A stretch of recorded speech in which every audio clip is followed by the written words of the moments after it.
Eu sou natural da zona rural de Jussara, mas toda a minha vida educacional eu passei em Irecê, né, até a faculdade. Eu sou da primeira turma da UNEB. E depois disso trabalhei durante 5 anos na educação, depois passei para o setor financeiro, fui trabalhar na Caixa Econômica, onde fiquei até uns 4 anos atrás, quando me afastei por motivo de saúde. Eu costumo dizer que eu fui assim, sobrevivi à escola. Quando eu venho para a sede do município, estudar a partir do 6º ano, eu sofri muito bullying, eu sofri muito preconceito, muito racismo. Eu fiquei muito calada, na minha comunidade eu era solta, eu era livre. E aí eu vim para um não lugar, porque as professoras passavam por tinha professora que terminava o ano, não sabia o meu nome. Você aí, menina, você aí, você é da minha hora. E era assim. E aquilo cada vez mais me enchia de vontade de ser uma professora diferente. Eu dizia, eu vou ser uma professora. Mas eu tive um professor muito bom, um estagiário que se aproximou de mim. Eu gostava muito de escrever, eu escrevia poesia, eu fazia uns cordelzinhos e tal. E ele percebeu e me colocou num concurso, criou um concurso, criou uma estratégia para que eu participasse. Criou um concurso de poesias e eu ganhei em primeiro lugar. Tem algum fato marcante assim na sua história enquanto mulher PCD que você possa compartilhar com a gente? Tem. Eu nem sempre fui PCD. Até os meus 20 anos, eu não tinha nenhum sintoma de deficiência. Eu era atleta, treinava judô, treinava basquete, tinha uma vida perfeitamente normal. E só a partir dos 20 anos começaram os primeiros sintomas de fraqueza muscular.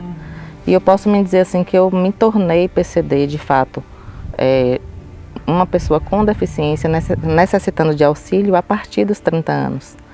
Então, ter podido viver e ser uma pessoa sem deficiência e depois uma pessoa com deficiência me mostrou o quanto é difícil no mundo de hoje, e na sociedade que nós vivemos, ser uma pessoa com deficiência. Eu estive como secretária de assistência social e senti, por muitas vezes, o racismo.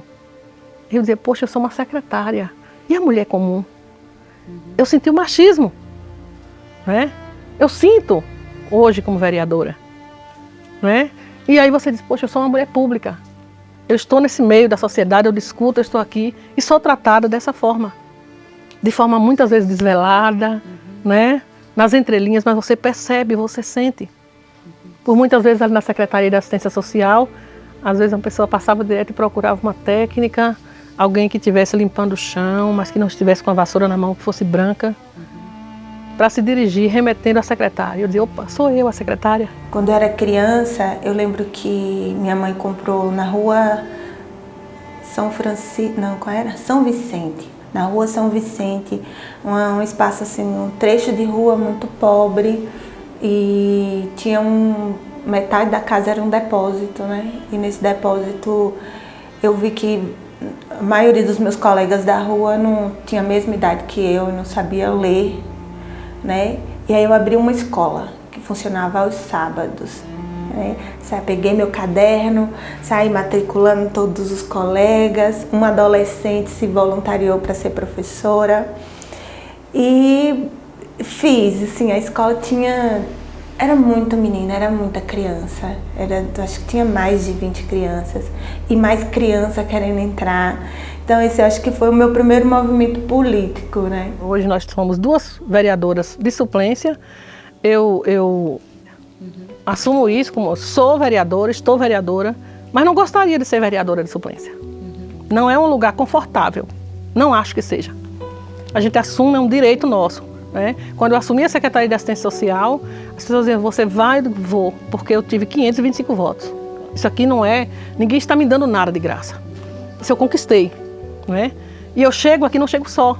Eu chego com toda essa representatividade da população. Eu acredito que muitas mulheres se identificaram com o coletivo, Elas percebem o coletivo como esse lugar diferente, que é o lugar da atenção, que a gente discute, que a gente pensa diferente, mas que a gente dialoga e tenta, né, construir um ideal, uma mensagem.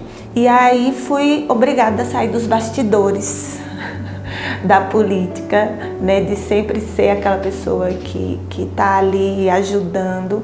No momento em que eu participei fiz o discurso representando a sociedade civil no plano diretor do município, né, na abertura, e que ali foi que dei as caras.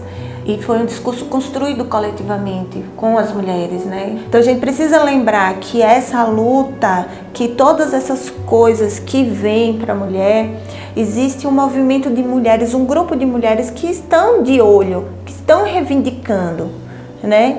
E que quer a melhor estruturação, porque não basta ter a política, ela precisa ser melhor implementada, ela precisa ser funcionar, ela precisa ser efetiva. Como dizia Ariana Suassuna, eu sou uma otimista realista, né? Eu não deixo nunca de pensar positivo, né?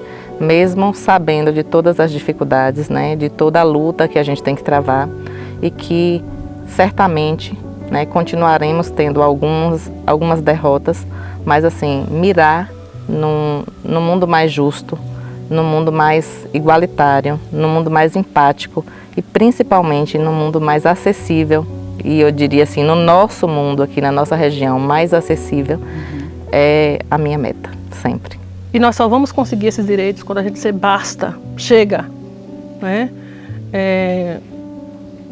E porque acho que o lugar da mulher é onde a gente quiser, mas a gente não pode deixar de estar na política. Porque é na política que as decisões são tomadas. Eu sei que no processo eleitoral eu senti na pele essa coisa da desigualdade mesmo, da falta de equidade, da falta de respeito que se tem pelas mulheres, da voz que muitas das vezes é silenciada de forma velada. Que te dão o direito à voz, mas no primeiro momento é tesourada. Quanto mais mulheres vão chegando para o coletivo, mais forte a gente vai ficando e mais forte vai se transformando a nossa luta. Esse 2023 está sendo muito especial, com a força da juventude, de meninas fortes, né, que estão chegando aqui, e aí cada um pouco vai poder falar daqui a pouco, para poder também mostrar o seu lugar nessa sua representação. E também com mulheres com experiências de vida, com mulheres que trazem consigo também uma militância, um desejo de uma sociedade mais justa, uma sociedade sem violência, uma sociedade que a gente possa se tornar pessoas libertas e vivas, pelo amor de Deus. Eu costumo dizer que eu sou a força ancestral da minha família, porque tanto da família do meu pai como da família da minha mãe, você não vê ninguém como eu, que tem coragem, que tem voz, que luta pelo que quer, que fala as coisas erradas, que realmente rompe esses padrões familiares. E eu decidi que eu queria ser livre, que eu queria trilhar o meu caminho, que eu queria errar, que eu queria andar com as minhas próprias pernas. E eu busquei isso, mesmo que isso significasse alguns familiares virar a cara para mim, não falar comigo, fingir que eu não existo. E também ter a parte da família que embarcou comigo, que aceitou desconstruir. Por exemplo, minha avó tem mais de 60 anos de idade, uma mulher da roça, sem estudo, e ela me aceita como uma mulher bissexual.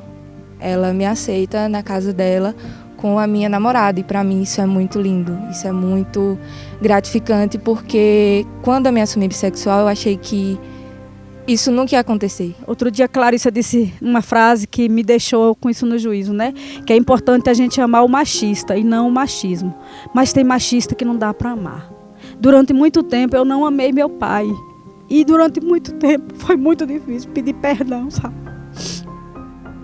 Hoje eu sinto assim que sou amiga dele, somos amigos. Mas durante um tempo eu desejei que ele morresse. Eu desejei a morte do meu pai, desejei a morte de meus irmãos. Sabe, das pessoas que eu deveria amar. Eu sentia ódio por elas. E elas me fizeram uma pessoa ruim por muito tempo. E já tem mais de 15 anos da minha vida que eu estou tentando desconstruir essa armadura, quebrar isso. E cada pancada nessa armadura é uma dor que é na alma, que é profunda, que é horrível. E é muito triste saber que no século XXI nós temos que conviver com todas as nossas companheiras, sofrendo as mesmas dores e não evoluindo. Ninguém tinha coragem de falar e nós tivemos coragem de falar sobre isso. E tomou uma proporção enorme ao ponto de o agressor ser preso, de desfazer o caso de acidente doméstico para violência doméstica e acolher. A gente não pôde salvar a vida daquela mulher, mas a gente acolheu a família, as amigas, os amigos, que se sentiram muito gratos, seus filhos, se sentiram muito, muito, muito gratos pelo movimento feito pelo coletivo na busca de justiça. Então hoje a gente está aqui também confraternizando, além de se conhecer e retomando bandeiras e lutas e selando essa aliança, né, de continuidade em prol de nós mulheres. O Somos representa tudo isso, somos todas. Somos essas mulheres na sua diversidade, né, na sua intimidade. Essas mulheres que abraçam outras mulheres, essas mulheres que lutam por aquelas que a gente nem conhece, essas mulheres que levantam bandeiras, forças, brigas e lutas o tempo todo por acreditar na força da mulher e por querer o desejo, né, desse lugar da mulher na sociedade, na vida e em todos os lugares. Eu gosto muito eu cito muito Loreta Valadares, que quando ela dizia, quando eu me for, se eu me for, vão até onde eu não pude ir. Eu acho que a gente vai caminhando, né, para ir chegando, né, e é preciso que a gente continue. Desde que eu entrei, eu tenho dado meu máximo e tenho feito muita diferença. Só de ter mulheres ao meu redor, só de ter mulheres que falaram várias vezes que viveram a mesma coisa que eu e que foram ali e disseram as mesmas opiniões que eu tenho e que, sem perceber, me acolheram. Sem nem imaginar, estavam me dando um conforto que eu nunca tive na minha casa, nunca tive com as minhas amigas, nunca tive com ninguém. E aqui eu tenho. E é isso que eu não consigo falar mais.